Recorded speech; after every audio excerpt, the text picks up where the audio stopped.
Hello बच्चा लोग, welcome to ignite class. मैं राहुल कुमार आपके लिए क्या लाया हूँ, सिस्टम ऑफ पार्टिकल का नेक्स्ट वीडियो। एक वीडियो ऑलरेडी मैंने आपको करा दिया है जिसमें हमने 20 क्वेश्चन डिस्कस कर लिया था। अब हम चलेंगे नेक्स्ट वीडियो की तरफ। क्वेश्चन संख्या था हमारा 23 नहीं था, 22 भी नहीं था, क्या था 21। क्या था क्वेश्चन संख्या 21? क्या है क्वेश्चन संख्या 21? The radius of gyration of thin rod. Radius of gyration क्या दिया है? रेडियस आप पूछा है आपका, radius of gyration of thin rod, it means के की वैल्यू पूछा है। रेडियस ऑफ जायरेशन क्या होता है sir? I is equal to, एक फॉर्मूला होता है, I is equal to M K का स्क्वायर। के को ही क्या कहते हैं? रेडियस। के को ही क्या कहते हैं? Radius of gyration. क्या कहते हैं? Radius of gyration. के को ही रेडियस ऑफ जायरेशन करते हैं, इसी के की वैल्यू पूछ रहा है।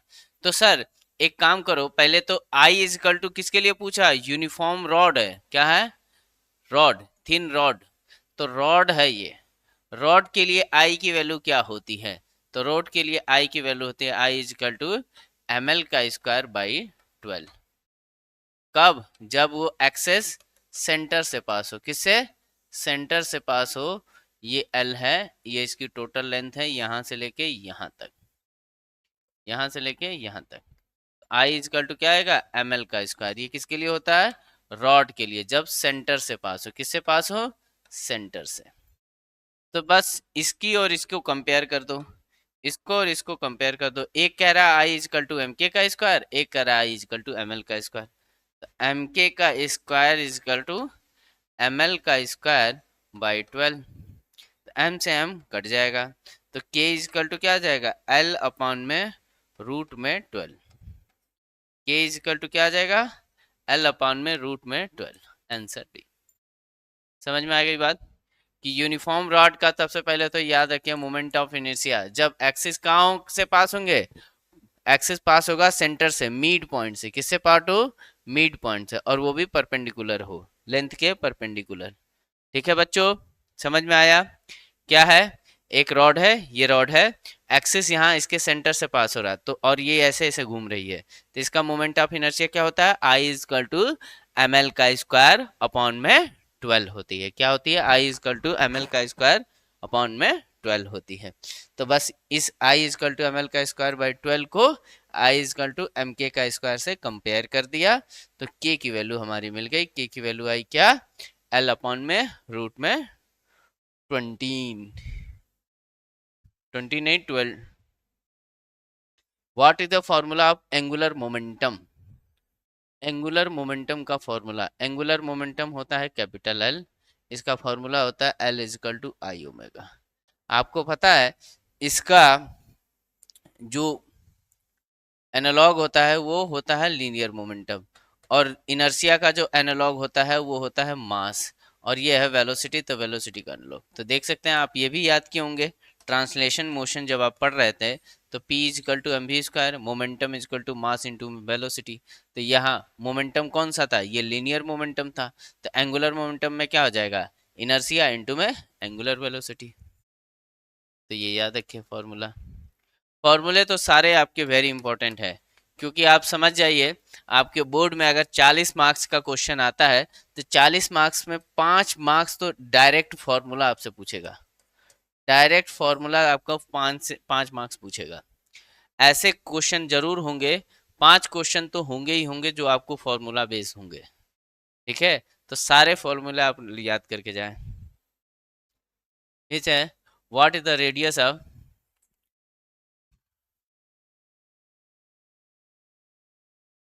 gyration of spherical cell of mass m and the radius r। देखो, एक स्पेरिकल सेल है। सेल का मतलब क्या होता है? अंदर से खोखला या ठोस? सर ये खोखला होगा। सेल का मतलब है अंदर जो खाली हो, क्या हो? ये स्पेस है, अंदर क्या है इसके? स्पेस है।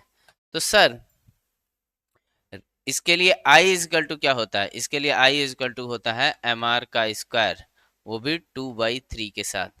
क्या होता है आई इजकल टू?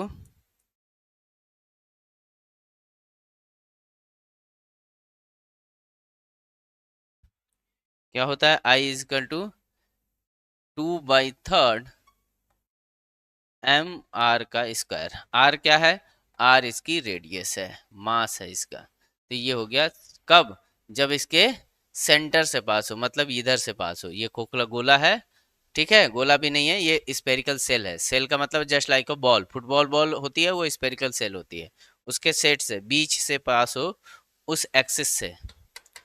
तो आई इज इक्वल टू क्या होगा, 2/3 अपॉन में एम आर का, M R square, 2/3 M R square. और आपको पता है रेडियस ऑफ जायरेशन का formula I is equal to M K का स्क्वायर। तो इसको और इसको दोनों को कंपेयर कर दीजिए, तो एम के का square is equal to 2/3 M R का स्क्वायर। तो ये m से m निगलेक्ट हो जाएगा, तो k इज इक्वल टू क्या आ जाएगा, रूट में 2/3 आर। तो ये रूट में 2/3 इंटू में आर। इंपॉर्टेंट है, जरूर देख के जाइए। देखिए, आपको मोमेंट ऑफ इनर्शिया सेल का, डिस्क का, रिंग का, रॉड का और सॉलिड का, ये 3 4 5 का, और सिलेंडर का भी, ये इतना ही याद करना है। इतना याद कर लीजिए, आपका काम हो जाएगा। कौन कौन सा बात किया मैंने, पहला रॉड, दूसरा रिंग, तीसरा डिस्क, फिर स्पेरिकल सेल, फिर स्पेयर, फिर उसके बाद सिलेंडर। 5 6 आप याद कर लीजिए, बहुत है।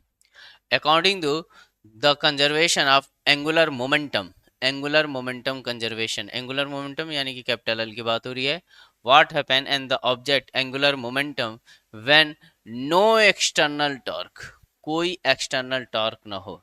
तो देखो, जैसे कि जब हम ट्रांसलेशन मोशन पढ़ रहे थे, क्या पढ़ रहे थे बच्चों, ट्रांसलेशन मोशन जब पढ़ रहे थे, ट्रांसलेशन मोशन में, ट्रांसलेशन मोशन में अगर बॉडी, ट्रांसलेशन मोशन में आपने देखा है force equal to F into M A होता है। तो अगर एफ 0 है तो एक्सेलरेशन 0 होगा, ठीक है। और एफ 0 है तो एक्सेलरेशन 0 होगा। और ये भी आपने देखा है कि एफ इज इक्वल टू क्या होता है, F is equal to DP, F is equal to DP by D T होता है। इट मीन्स अगर F 0, it means DP by D T क्या होगा, 0 होगा। इसका मतलब क्या हो गया कि DP by D T, DP by D T 0 है, डीपी बाई डी टी 0 है। इस बात का मतलब क्या है, इस बात का मतलब है not change, not change in momentum,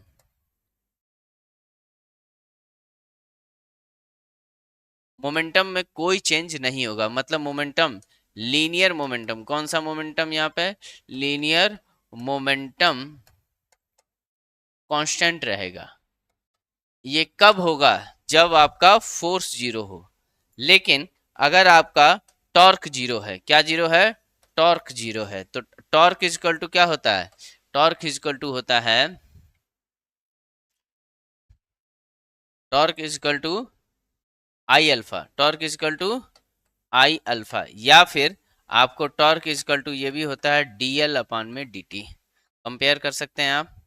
तो अगर टॉर्क 0 है तो अल्फा 0 होगा, और क्या होगा, डी एल अपान में डी टी जो है 0 होगा। इट मीन्स एल कांस्टेंट रहेगा, क्या रहेगा, एल कांस्टेंट रहेगा। इसका मतलब है कि जो हमारा एल है वो कांस्टेंट रहेगा, यानी कि लीनियर मोमेंटम क्या रहेगा, कांस्टेंट बना रहेगा अगर कोई एक्सटर्नल टॉर्क ना हो। लाइफ में ये याद रखो, बहुत इंपॉर्टेंट है।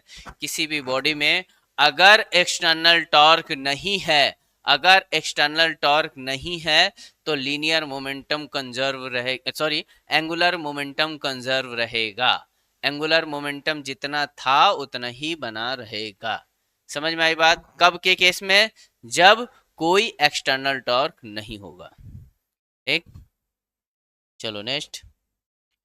What is the moment of inertia of solid sphere of the mass m and radius r? Sir, sphere के लिए, किसके लिए बात हो रही है, स्पेयर के लिए, स्पेयर की बात हो रही है। स्पेयर के लिए मोमेंट ऑफ इनर्शिया आई की बात करें हम, जब सेंटर से जाए तो ये भी हो सकता है, ये भी हो सकता है, ये भी होता है, आई एक्स, इसमें क्या, आई एक्स, आई वाई और आई जेड तीनों क्या होंगे, स्पेयर के लिए सेम होंगे, और उसकी वैल्यू क्या होती है, I is equal to 2/5, 2/5 M R का स्क्वायर। जबकि स्पेयर में क्या होती थी, 2/3, तो इसके लिए क्या आएगा, 2/5 एम आर का square.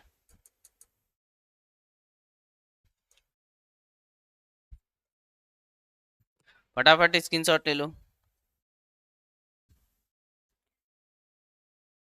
What is the moment of inertia of spherical cell of mass m and the radius r about its diameter? Spherical, sir ये तो यही हो गया। स्पेरिकल सेल का मतलब अब ये सॉलिड नहीं है, सेल है, मतलब अंदर से क्या है, अंदर इसके स्पेस है, अंदर इसके क्या है, स्पेस, अंदर इसके क्या है, स्पेस है, खाली जगह है। तो सर इसके लिए जो I X, I Y, I Z होगा वो भी सब सेम होंगे, क्यों, क्योंकि तीनों के तीनों सिमेट्रिक है, आई Y I Z.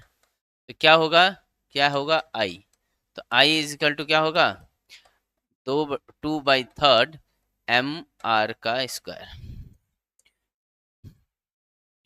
2/3 M R का स्क्वायर। इंपॉर्टेंट है, ये सब याद करके जाने वाली चीज है, जरूर याद करके जाएं आप लोग, सब के सब याद करने वाली चीजें हैं, जरूर याद करके जाएं। ठीक है, एक एक बात, कौन सी मोमेंट ऑफ इनर्शिया किसका क्या होता है, ये जरूर देख के जाएं। अब body is the translate equilibrium if the net external, translation equilibrium, translation equilibrium का मतलब है जैसे लीनियर पथ पर, ट्रांसलेशन का मतलब होता है सीधा रेखा में गति, ठीक है, कोई रोटेशन न होना, तो उसको कहते हैं ट्रांसलेशन। तो उसके लिए क्या, फोर्स अगर जीरो होगा, नेट फोर्स अगर जीरो हो, नेट फोर्स अगर जीरो हो, तो बॉडी जो है क्या है, ट्रांसलेशन इक्विलिब्रियम में बनी रहेगी। अगर नेट टॉर्क जीरो होगा तो बॉडी जो है रोटेशनल इक्विलिब्रियम में बनी रहेगी। समझ में आई बात, समझ में आई बात। टॉर्क किसके लिए जिम्मेदार होता है, रोटेशन के लिए। टॉर्क किसके लिए जिम्मेदार होता है, रोटेशन के लिए। टॉर्क किसके लिए जिम्मेदार होता है, रोटेशन के लिए। फोर्स किसके लिए जिम्मेदार होता है, ट्रांसलेशन के लिए। तो यहाँ पे ट्रांसलेशन इक्विलिब्रियम पूछा है, तो force acting on it zero. फटाफट स्क्रीनशॉट लेते चलें सभी। What is the moment of inertia of the thin cylinder ring, circular ring, circular ring की बात कर रहा है, किसकी बात कर रहा है, सर्कुलर रिंग की बात हो रही है। ऐसी कोई रिंग है, ये क्या है, ये है रिंग। इस रिंग का मोमेंट ऑफ इनर्शिया पूछा है, तो रिंग का मोमेंट ऑफ इनर्शिया होता है I is equal to M R का square, I is equal to M R का स्क्वायर। रिंग के केस में, रिंग के केस में क्या हो जाएगा, I is equal to M R का स्क्वायर। फटाफट स्क्रीनशॉट लें। Which of the following principle is used to ballet dancer during the her performance? ballet dancer वो होते हैं जो ऐसे ऐसे डांस करते हैं, ठीक है, ऐसे ऐसे देखोगे ना, ऐसे ऐसे डांस करेंगे, या तो बर्फ पे भी, आइस पे भी करते हैं, और नॉर्मल एकदम चिकनी सतह पे करते हैं, तो वो बैले डांसर होते हैं। तो उनका क्या होता है, मोमेंटम, एंगुलर मोमेंटम कंजर्व रहना चाहिए, क्योंकि बैले डांसर क्या करते हैं, रोटेशन मोशन करते हैं, क्या करते हैं, रोटेशन मोशन करते हैं। इंपॉर्टेंट है, बेसिक है आपका।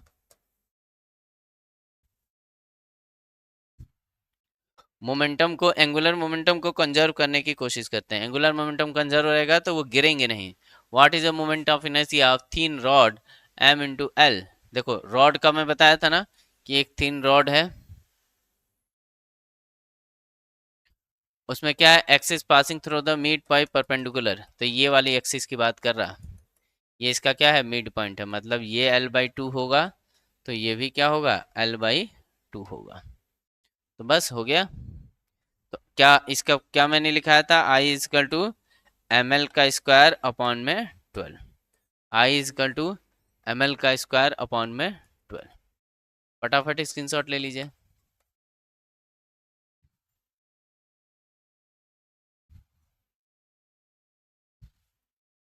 इन अ सीसा, सीसा आपने गेम खेला होगा, ठीक है। वो जो लोहे पे बैठ के, लोहे का होता है ना, एक तरफ एक बच्चा बैठता है, एक तरफ दूसरा बच्चा बैठता है, और फिर एक डाउन होगा, एक अप होगा, एक डाउन होगा, एक अप होगा, ऐसे ऐसे खेलते हैं ना, वही। क्या होगा, where should be heavier person sit the balance with the light person on the other side. देखो, ऐसा शीशा होता है, पहले तो ऐसे बीच में एक सपोर्ट होता है जिसको पिवोट पॉइंट कहते हैं। इसको क्या कहते हैं, पिवोट पॉइंट। इस पे क्या होती है, एक ऐसे एक रॉड वो होती है जिसपे बच्चा बैठता है, एक यहाँ बैठने का है, एक यहाँ बैठने का है, ठीक है। ये भी लेंथ एल है और ये भी लेंथ एल है। अब समझो एक हैवियर पर्सन बैठा है, हैवियर यहाँ बैठा है एच, ठीक है। अब एक क्या है, लाइटर, लाइटर यहाँ बैठेगा।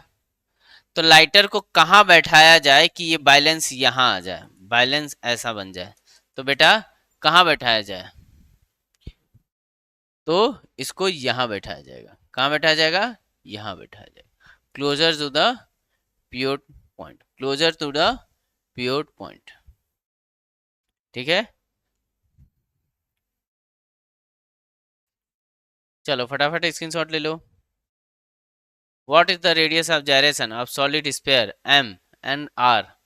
सॉलिड स्फीयर की बात हो रही है, यानी कि अब क्या है, ये 3D है, तो ये आई इज इक्वल टू, इसका अभी बताया था मैं, 2/5 एम आर का स्क्वायर होता है, और आपको रेडियस ऑफ gyration पूछा इस बार, तो आई इज इक्वल टू क्या होता है, एम के का स्क्वायर। तो इससे कंपेयर कर देंगे तो क्या आएगा, एम के का square is equal to M 2/5, sorry 2/5 M R का स्क्वायर। तो ये एम एम कट जाएगा, के इज इक्वल टू रूट में 2/5 are.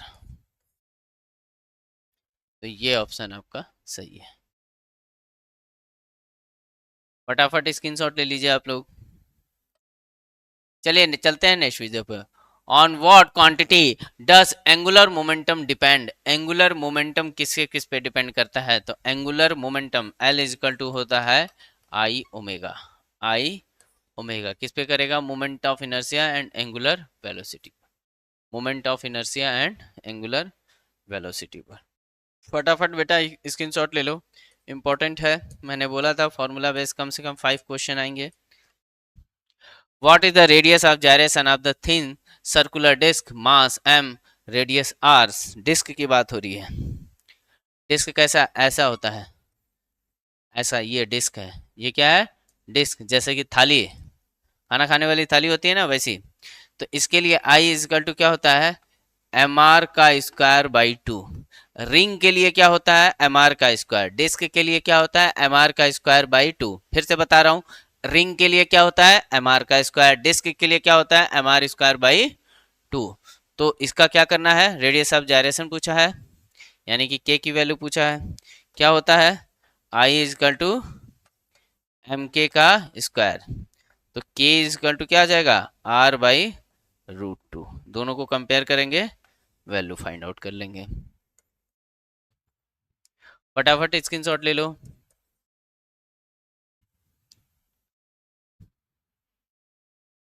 Which of the following constant which external torque acting on the body is zero?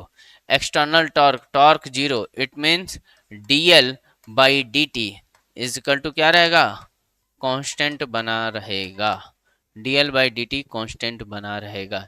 It means L जो होगा वो constant रहेगा, L जो होगा वो कांस्टेंट रहेगा। एंगुलर मोमेंटम बॉडी का कांस्टेंट बना रहेगा, वेरी इंपॉर्टेंट। फटाफट स्क्रीनशॉट लीजिए, चलते हैं नेक्स्ट क्वेश्चन की तरफ। If the net torque acting on the body is zero, torque zero, what can be said, said क्या कहेंगे सेड को, इट में must be zero. Angular acceleration, angular acceleration, torque zero है, टॉर्क इक्वल टू क्या होता है, आई alpha. तो torque zero, तो अल्फा भी जीरो, क्या आएगा, it must be zero.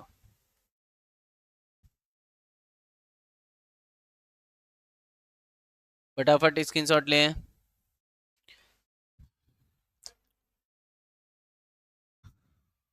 What is the moment of inertia of thin circular ring? Circular ring का moment of inertia I is equal to क्या होता है, एम आर का स्क्वायर।